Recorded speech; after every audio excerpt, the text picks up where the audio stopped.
Hello दोस्तों, आप सभी को आईटी स्टडी सेंटर में स्वागत है। दोस्तों, आपके लिए एक गुड न्यूज़ है कि सेल की तरफ से परमानेंट जॉब की वैकेंसी निकाली गई है, जो कि मैं इस वीडियो में बात करने वाले हैं।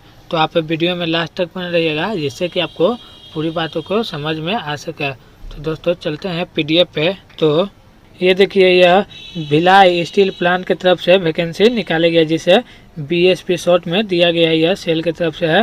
ये देखिए, एक्ट नंबर BSP 05 पर एक्ट 24 से 25 डेट 8 तारीख 7वां महीना 2024 को यह नोटिफिकेशन आउट हुआ है, जो आप यहाँ पे देख सकते हैं। इसमें कौन कौन से ट्रेड का और कौन कौन से क्वालिफिकेशन पर कितना वैकेंसी निकाली गया है, जो इस वीडियो में बात करेंगे। तो यहाँ पे देखिए, आगे की ओर बढ़ते हैं, ऊपर की ओर। तो यहाँ पे देखिए, इन सारी एथी पर वैकेंसी निकाली गई है, जो आप यहाँ पे देख सकते हैं।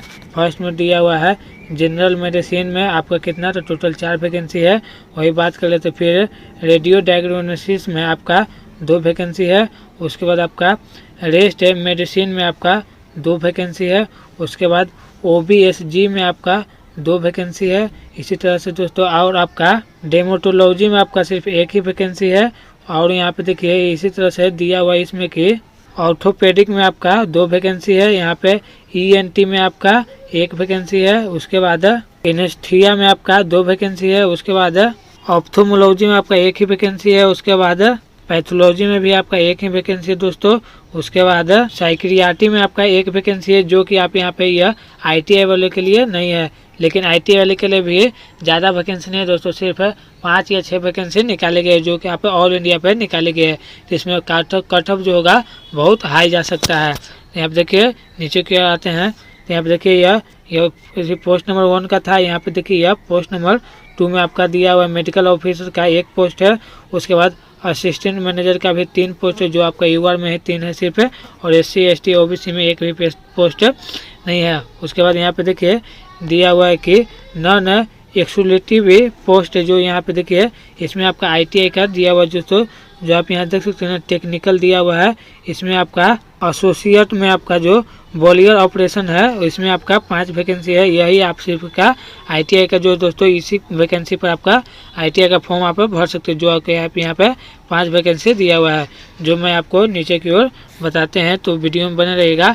तो ये देखिए, यहाँ पे एलिजिबिलिटी क्राइटेरिया दिया गया है कि किस पोस्ट के लिए क्या क्वालिफिकेशन होना चाहिए। तो यहाँ पे जो E3 है, जो यहाँ पे दिया हुआ है कंसल्टेंट का, जो है यहाँ पे अपर एज आपका 21 साल होना चाहिए। इसमें आपका जो PG डायग्राम होना चाहिए, जो PG किए हुए हैं या पॉलिटेक्निक किए हैं, वही सिर्फ इस फॉर्म को भर सकते हैं। उसके बाद यहाँ पे देखिए, मेडिकल ऑफिसर की बात कर ले, तो यहाँ पर इसमें भी आपका कितना अथी है। तो इसमें मेडिकल ऑफिसर के लिए आपका qualification PG diagram MD MSc DNB general medicine है, इस तरह का दोस्तों है। जो यहाँ पे देखिए, रेडियो डायग्राम जो ऊपर की ओर बताए हुए उन सभी के लिए जो यहाँ पे मेडिकल ऑफिसर में है। इसका एज की बात कर ले, तो एज अपर एज 38 साल दिया हुआ है। इसके साथ साथ इसमें एक्सपीरियंस भी मांगा हुआ है, जो कि आप यहाँ पे देख सकते हैं। 1 ईयर का एक्सपीरियंस भी मांगा गया है। उसके बाद MBBS ऑफिसर की बात कर ले, तो ये भी आपका 34 ईयर अपर एज है। इसमें आपका क्वालिफिकेशन MBBS से डिप्लोमा, जो आप यहाँ पे देख सकते हैं, डिप्लोमा मांगा गया है या MBBS किए हुए हैं, तो आप फॉर्म को भर सकते हैं। और इसमें एक्सपीरियंस भी 1 साल का मांगा गया है, जो आप यहाँ पे देख सकते हैं। उसके बाद यहाँ पे नीचे की ओर पढ़ते हैं, तो यहाँ पे देखिए ITI की बात कर ले, तो ITI के यहाँ पे ये बताते हैं, जो दिए हुआ है टेक्निकल एसोसिएट बॉलियर ऑपरेशन का, जो यहाँ पे दिया हुआ है S1, इसके लिए आपका ITI का क्वालिफिकेशन मांगा गया है। जो आप यहाँ पे देखिए, दिया हुआ matriculation with full time ITI in relevant trade from government recognition institute, जो 2nd class boiler attendant certificate of compulsory से होना चाहिए। इसके बाद यहाँ पे देखिए, नीचे की ओर बात कर ले, तो यहाँ पे क्या क्या दिया गया है। तो यहाँ पे सब कुछ चीज़ नहीं है दोस्तों। यहाँ पे देखिए, ये जो दिया हुआ है, यहाँ पे पोस्ट एंड आइडेंटिफाइड शेड्यूल, यहाँ पे इस तरह से दिया हुआ है कि असिस्टेंट मैनेजर के लिए कितना कितना क्या होगा। जो PWBD है, वही इसमें भर सकते हैं। यहाँ पे ये वाला जो दिया हुआ है, उसके ऊपर जो बताए थे, उसमें आप सभी कोई भर सकते हैं। उसके बाद यहाँ पे नीचे की ओर बढ़ते हैं, तो यहाँ पे देखिए, एज के छूट की बात कर ले, जो यहाँ पे दिया हुआ है रिलीजन, तो जो SC ST है उसको 5 साल की छूट मिलेगा। जो OBC के है उसको 3 साल की, और जो PWBD का है उसे 10 साल का छूट मिलेगा। उसके बाद यहाँ पे देखिए ये सब कोई चीज़ ज़्यादा इंपॉर्टेंट नहीं है, इसलिए नहीं बता रहे हैं, तो वीडियो को बहुत लंबा बन जाएगा दोस्तों, इसका आंसर मैं नहीं बता रहे हैं। उसके बाद यहाँ पे नीचे क्या आते हैं, तो यहाँ पे देखिए इंपॉर्टेंट क्या क्या है, तो यहाँ पे देखिए दिया हुआ है कि जो एज की बात कर ले तो एज बता दिए। उसके बाद हाइट है, जो हाइट आपका होगा जो मेल के लिए होगा वह 55 सेंटीमीटर 100 होना चाहिए, और 150 सेंटीमीटर जो नॉन एथी में आते हैं कैटेगरी में, जैसे भारत या भारत के कोई भी राज्य हो, जैसे अनेक सारा राज्य होता है जिसमें कुछ राज्य में जो एथी होता है हाइट का उसमें छूट दिया जाता है, तो जो छूट दिया जाता है उसमें आपका 150 सेंटीमीटर होना चाहिए, और जिस राज्य में छूट नहीं मिलता है उस राज्य में आपका 155 सेंटीमीटर हाइट होना चाहिए। और फीमेल की बात करें तो फीमेल आपका 143 सेंटीमीटर का होना चाहिए। और यहाँ पे देखिए ये आपका E1 से E3 तक के पोस्ट के लिए था, और यहाँ पे देखिए S1 से S3 के लिए पोस्ट के लिए, जिसमें आपका मेल का 155 सेंटीमीटर होना चाहिए और फीमेल का 143 सेंटीमीटर होना चाहिए। वही वेट की बात कर ले कि वेट आपका कितना होना चाहिए, तो वेट आपका देखिए 45 केजी होना चाहिए। वही फीमेल की बात करें तो 35 केजी, और इसमें आपका जो S1 से S3 का पोस्ट है उसमें मेल के लिए 55 केजी होना चाहिए और फीमेल के लिए 35 केजी। और यहाँ पे चेस्ट की बात कर ले तो चेस्ट आपका देखिए 72 सेंटीमीटर से 75 सेंटीमीटर के लिए होना चाहिए, और वही फीमेल की बात कर ले तो 75 से 79 छाती होना चाहिए, जो यहाँ पे दिया हुआ है। और यहाँ पे मेल के लिए देख लें तो मेल के लिए जो S1 S3 के लिए दिया हुआ है 75 सेंटीमीटर और 79 सेंटीमीटर दिया हुआ है, और फीमेल के लिए तो 70 सेंटीमीटर से 73 सेंटीमीटर तक होना चाहिए।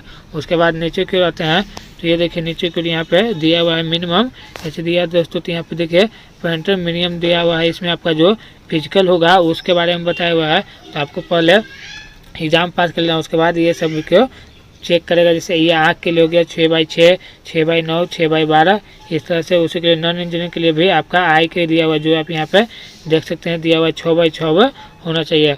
उसके बाद यहाँ पे नीचे क्यों आते हैं तो ये देखिए पोस्ट के लिए दिया हुआ है कि किस पोस्ट में क्या सिलेक्शन प्रोसेसिंग क्या है, तो यहाँ पे जो दिया हुआ है मेडिकल ऑफिसर के लिए आपका सिलेक्शन प्रोसेसिंग क्या है, तो आपको सबसे पहले फॉर्म भराएगा, फॉर्म के हिसाब से आपका जो बायोडाटा कलेक्ट करके आपका एडमिट कार्ड जारी होगा, एडमिट कार्ड जारी होने के बाद आपका रिटन एग्जाम लिया जाएगा। उसके बाद आपका CBT एग्जाम होगा, जो हो गया रिटन, फिर CBT, फिर आपका स्किल टेस्ट होगा, उसके बाद आपका मेडिकल सर्टिफिकेट बनेगा, उसके बाद आपका ज्वाइनिंग होगा। जो दोस्तों मैं इसको शॉर्ट फॉर्म में बता दे, इतना बताएंगे तो आपका वीडियो बहुत लंबा हो जाएगा।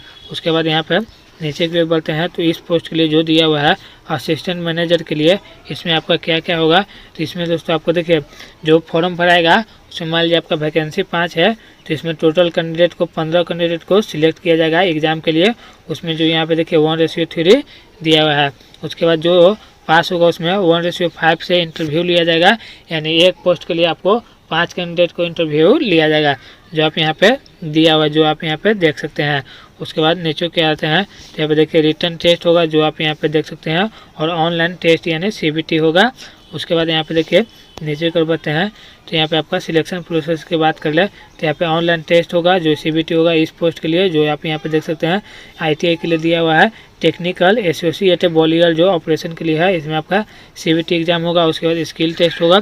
उसके बाद यहाँ पे देखिए स्किल टेस्ट भी दोस्तों आपका कितना होगा तो 1:3 में होगा, यानी एक पोस्ट के लिए आपका स्किल टेस्ट है 3 बच्चा को बुलाया जाएगा। उसके बाद आपका सिलेक्शन प्रोसेसिंग हो जाएगा। जैसे मान लीजिए आपका जो पास करके उसमें, तो उसके बाद आपका सिलेक्शन हो जाएगा, मेरिट लिस्ट में नाम आ जाएगा। उसके बाद आपका मेडिकल होगा दोस्तों। यहाँ पे देखिए पोस्ट है तो इसमें कितना पेमेंट की बात कर ले तो यहाँ पे देखिए मेडिकल ऑफिसर के लिए कितना है, तो यहाँ पे 70,000 से लेकर आपका 2 लाख तक जाएगा। उसके बाद आपका मेडिकल ऑफिसर असिस्टेंट मैनेजर के लिए देख ले तो यहाँ पे 50,000 से लेकर 1,60,000 तक जाएगा मिनिमम, और दूसरा ईयर में आपका 60,000 से लेकर 1,80,000 तक लास्ट पेमेंट जाएगा। जो कि यहाँ पर यही देख लीजिए ITI के लिए कितना है, तो ITI के लिए आपका 25,070 रुपये से लेकर 35,070 रुपये तक पर मंथ मिलेगा, जो आप यहाँ पे देख सकते हैं। उसके बाद यहाँ पे नीचे की बात कर ले, यहाँ पे जो फॉर्म फीस लगेगा जो E1 है जो दिया हुआ उसके लिए आपका 700 पेमेंट लगेगा, और ST और फीमेल के लिए आपका 200 रुपया जो ऊपर वाले पोस्ट के लिए।